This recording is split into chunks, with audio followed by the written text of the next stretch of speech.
Pagkahuman ako sa dentist guys, nilahos ko diri sa supermarket kay parang palit na ko para sa akong konsumo na 3 to 4 minutes walk ra day ang distansya ani nila. Ang palito nun ra gyud is pan. Palit ko pan.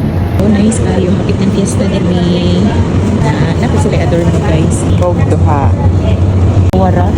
Pan ra ko na paliton pero galaway ko ani bagwapa kay siya oh. Nalagyan siya prituhon ba? Paliton na ko tinatong duha. Uy, gananti ko ani ba? Mahal gapon kay siya guys. Pero siya ko itinhi pero dili naman kay ko dili kayo tamis na pan. Uy, takitlaw. See? Mura na ang pan sa kabuot. Pero ang gidungag ko na. Kung kape, kanina lang akong paliton. Mas barato siya. Kani siya nga section sa mga pan, mga discounted na ni siya diri. Kung plastic sa basura. Kani siya para sa mga malata. Gamay ako ang gipili kay sa karon init kayo dali kay udlon. O nang mas mayong gamay para dali mapuno malabay dayon.